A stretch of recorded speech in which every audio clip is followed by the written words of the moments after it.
लोग देखो कहीं जाते हैं तो क्या करते हैं, तुम लोग भी इस बात को ठीक से समझ लो, आज हम समझा रहे हैं। पहले जाते हैं तो क्या करते हैं कि किसी संत का या मंदिर में जाते हैं तो संत का मंदिर का पहले हम स्नान कराते हैं, यानी पद प्रक्षालन करते हैं, फिर पुष्प माला चढ़ाते हैं, पुष्पम समर्पयाम। यह सब आप लोगों को भी करना चाहिए। पुनः मिष्टान्नम समर्पयाम, फलम समर्पयाम। चारों ओर पुष्प समर्पित कर दिया, गुरु जी घर घर गए, कुछ किया नहीं, तब तो उपास रह जाएंगे ना, देवी देवता भी रह जाएगा ना। इसलिए समर्पया तब होता है लास्ट में द्रव्यम समर्पया, मुद्रा पैसा समर्पण। उस तरह से देखो वह जानती है पार्वती जी भी कि यह कौन है, जानकी भी जानती है कि मैं कौन हूं, लेकिन जब जन्म लेता है तो ऐसा कर्म करना पड़ता है। जानकी जी यह सब समर्पित करके प्रार्थना कर रही है। जैसे तुम लोग आरती लेता है, आरती तो एक ही आदमी लेता है, मुखी पुजारी लेता है, फिर आरती तुम लोगों को देता है।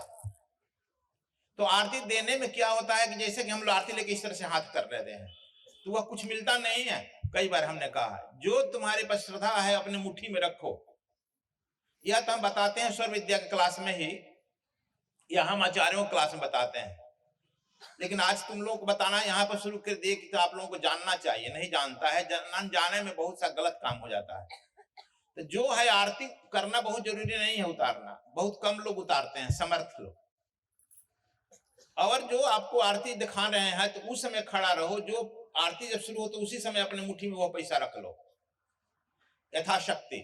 तुम्हारे हाथ में यह ज्योतिष के अनुसार 9 ग्रह हैं, हाथ में ही हैं, और लक्ष्मी भी हैं, नारायण भी हैं, विष्णु भी हैं, तीनों देवता भी हैं, 9 ग्रह। जब तुम रख लेता है तो सब देवी देवताओं का, ग्रहों का पूजा हो जाता है, और तब उसमें वह डालता है। और भी इस तरह से तुम आरती प्रेम से लेता है उस एथी के ऊपर, क्या नाम है, दीपक के ऊपर, लौ के ऊपर, जो परमात्मा का गुरु को दर्शाया गया है, तब तुम्हारे भक्त के रेखाओं को बदल देगा, जीवन और दशा को बदल देता है। और हम लोग इस तरह से कहीं जाते हैं, कुछ करते हैं तो कुछ मिलता नहीं, क्योंकि यह तुम समझो कि बाएं 1 लगाएगा तब शून्य मिलेगा तो 10 बनेगा ना। परमात्मा क्या देता है, गुरु क्या देता है, आशीर्वाद देता है, शून्य शून्य, बस शून्य। कुछ नहीं लगा था, शून्य हो गया, तुम्हारा जीवन निष्फल जाएगा, शून्य हो जाएगा।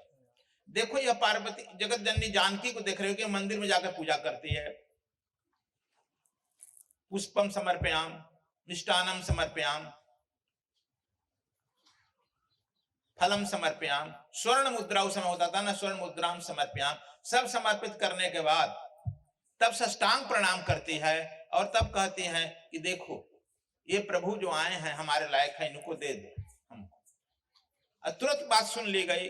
रामायण में आता है, क्या आता है, खसी मालमु रतम शुकाने,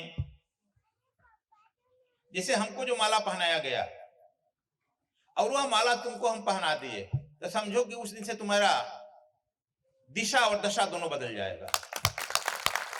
लेकिन तुम उस माला की उपेक्षा कर दिया, कहीं फेंक दिया, रख दिया, तो वह भी तुम उपेक्षित हो जाओगे।